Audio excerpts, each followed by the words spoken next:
Samo Kirila gledate, samo mene. Samo Kirila. Ja nisam ovdje. Osjećam da malo gledate tu. Ne, samo sa mnom. Šta, iz početka? Ma možda bolje da znam. Dobro.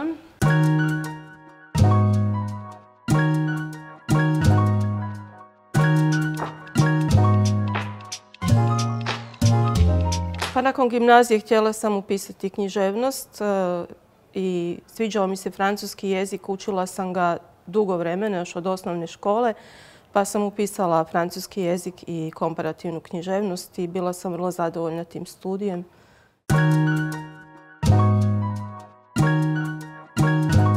Pa najdraži mi je taj direktan kontakt sa učenicima.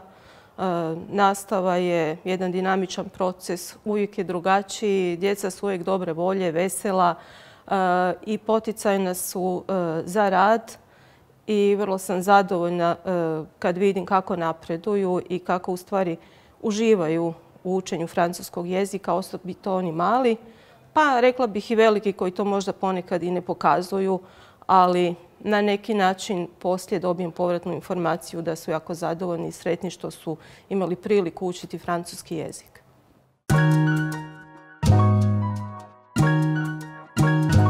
Teško mi je izabrati jedno nezaboravno iskustvo jer ih ima dosta, ali možda bih spomenula nakon nekoliko godina rada sam imala prilike sudjelovati u jednom eksperimentu.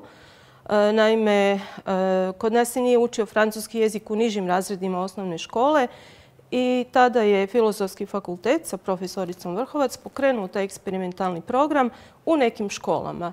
I to je stvarno bilo jedno nezaboravno iskustvo jer smo imali učenike od prvog razreda, dijelili smo ih u dvije grupe, dakle imali smo 13-14 učenika u grupi i sa svakom grupom smo radili 4 sata tjedno. I još 1 sat sa cijelim razredom smo ulazili u razred i radili sa učiteljicom, ulazili dakle u njezin program i eventualno ako se radila matematika, radili bi malo matematiku ili prirodu i društvo, boje na likovnom odgoju ili nešto bi otpjevali.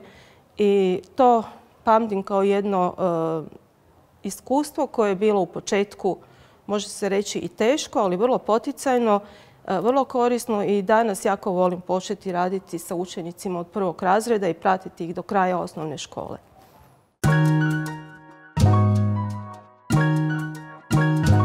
Pa francuski jezik je dio mog života, profesionalnog, ali isto tako i privatnog života. Sve se to isprepliče u jedno i tako već godinama.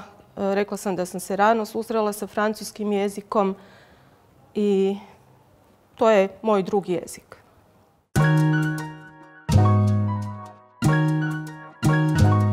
Francuski jezik, što primjećuju ljudi koji ne uče francuski jezik, je jako melodiozan i lijep, tako da bih rekla da su sve francuske riječi jako lijepe.